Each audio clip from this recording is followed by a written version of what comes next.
José Antonio Sayés, en su libro de Escatología, en el capítulo 4, va a hablar acerca de la inmortalidad y la resurrección en la tradición de la Iglesia, ya que en el capítulo 3 ha abordado este tema desde la Sagrada Escritura. Entonces ahora se va a abordar el tema en la tradición de la Iglesia hasta la reflexión que se ha hecho en nuestros días. Y en esta reflexión hay que tener presente que los padres de la Iglesia están influidos por la filosofía platónica y aristotélica, sobre todo el neoplatonismo. ¿Por qué? Porque en Platón ya está presente, por ejemplo, la idea de alma, de un alma que después de morir va a recibir la recompensa allí en el infierno según haya obrado en la vida. Y en Aristóteles también está presente la idea del alma que anima al ser inanimado y que desempeña una función, ya sea como vegetativa, como sensitiva o como racional. Entonces, los padres de la Iglesia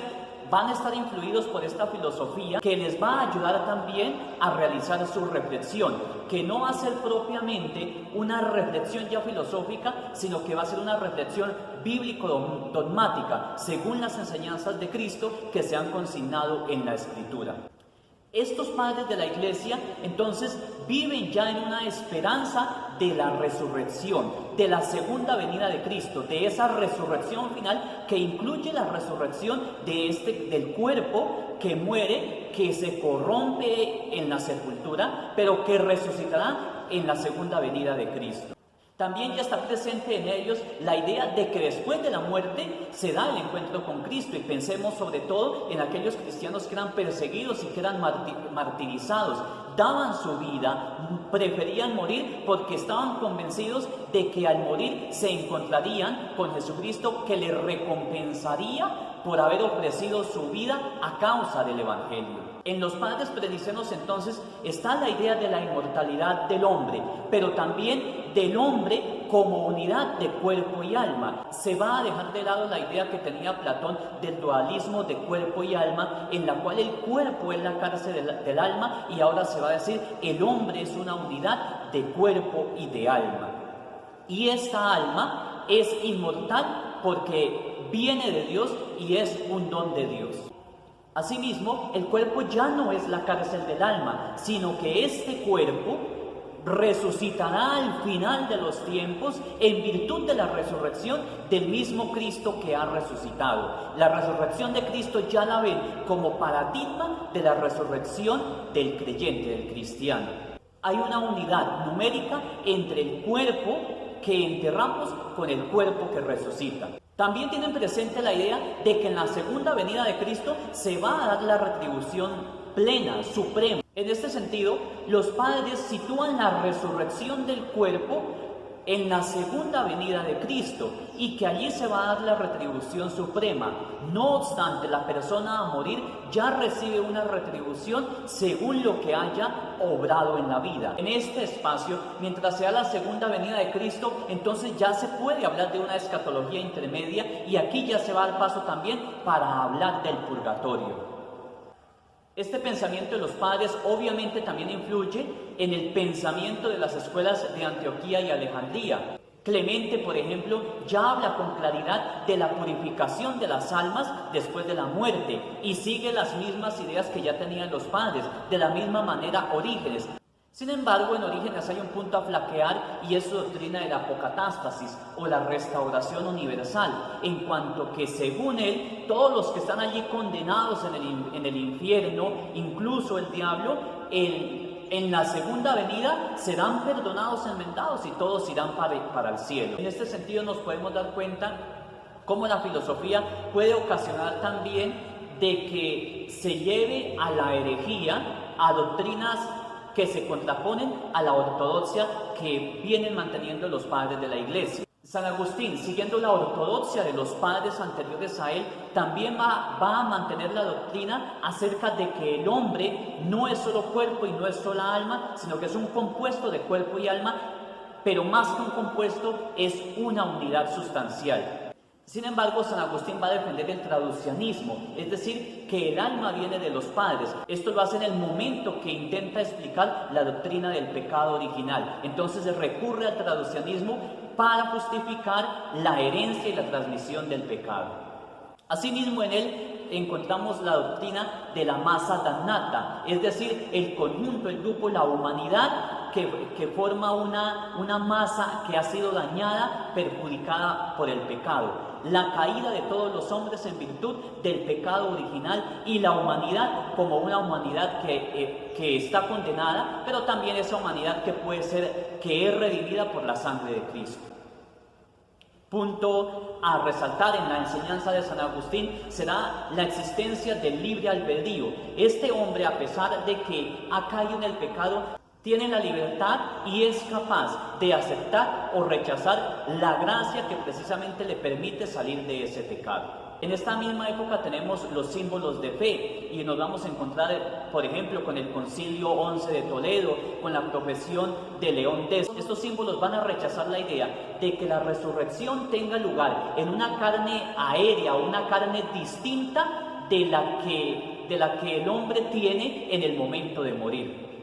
Se habla entonces nuevamente de la resurrección de los cuerpos al final de la historia.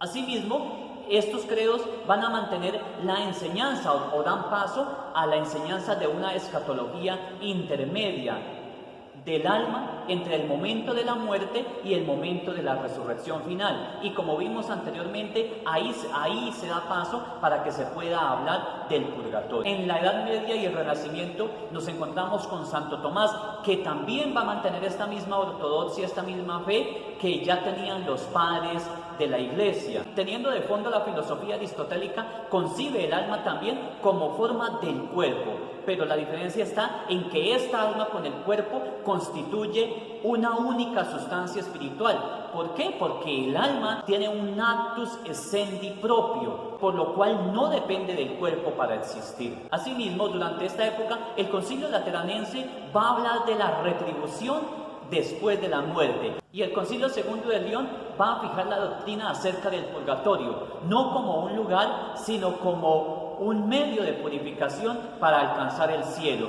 Y cómo aprovechan los sufragios de los fieles vivos aquí en la tierra para que ellos alcancen finalmente el cielo. Según estos concilios, entonces, las personas que han sido libradas del pecado mortal y ya se han purificado de sus pecados, pueden ser recibidas en el cielo y pueden contemplar también a Dios, unos más perfectamente que otros según los méritos de cada uno. Sin embargo, nos vamos a encontrar con una contraparte que es el caso de Martín Lutero, el cual sí va a mantener va a hablar de la muerte como una separación de alma y cuerpo. Sin embargo, va a decir que las almas están en un estado de dormición, que va a ser la doctrina que va a permanecer hasta hoy en día en todas las sectas protestantes.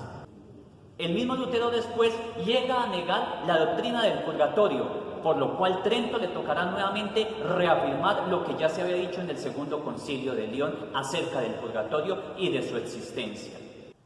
Estas doctrinas se mantendrán entonces a lo largo de la historia hasta que en el siglo pasado, sobre todo con la aparición de las teorías evolucionistas, entonces la Iglesia va a reafirmar su posición, sobre todo Pío XII con su encíclica Humani Generis. Allí va a afirmar el creacionismo de las almas, es decir, puede ser que los cuerpos sean producto de la evolución, pero el principio espiritual, el alma, es creada directamente por Dios.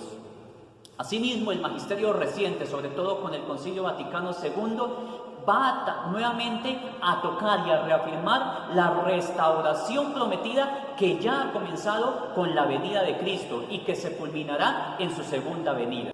Una restauración que es impulsada por el Espíritu Santo y que continúa hasta el final de los tiempos a través de la Iglesia. Asimismo, va a hablar que la resurrección con la transfiguración gloriosa de los cuerpos tendrá lugar cuando Cristo venga en su segunda venida. Asimismo, la Iglesia va a seguir afirmando la supervivencia y subsistencia después de la muerte de un elemento espiritual dotado de conciencia, de voluntad, de manera que subsiste el yo humano carente completamente de cuerpo, es decir, el alma que subsiste, que no muere con el cuerpo.